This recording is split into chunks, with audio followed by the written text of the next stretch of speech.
Bonjour, voici les principales nouvelles du 6 juin.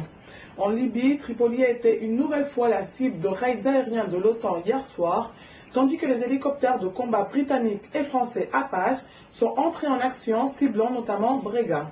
De plus, la Libyenne Iman al-Obeidi, qui avait accusé des soldats de Muammar Kadhafi de l'avoir torturé et violé, a quitté dimanche Benghazi pour les États-Unis après avoir été expulsée par le Qatar.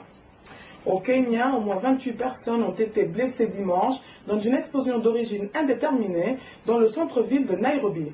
En Algérie, les mesures annoncées pour répondre à la grogne sociale provoqueront un déficit budgétaire de 33,9% du PIB selon le budget 2011 amendé.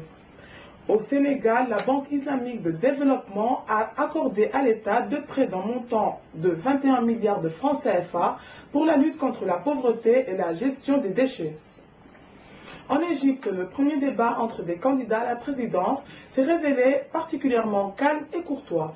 Ces derniers ont obligé les organisateurs à abandonner le format de débat et à permettre à chacun d'entre eux de répondre à des questions préparées à l'avance sans avoir à faire face à un opposant. Au Soudan, le ministre des Affaires étrangères, Ali Karti, a rejeté l'appel du Conseil de sécurité de l'ONU qui exige de Khartoum qu'il retire ses troupes d'Abyei et mette fin aux pillages et aux attaques dans cette région.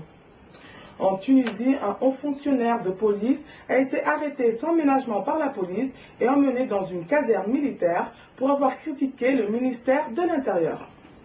En Guinée, les praticiens de l'excision de 4 villes guinéennes, à savoir Farana, Kankan, Dabola et Kouroussa, ont déclaré dimanche abandonner cette tradition ancrée chez certains peuples africains. C'est tout pour aujourd'hui. Afrique Info vous souhaite une très bonne journée. Rendez-vous demain pour l'actualité en 1 minute.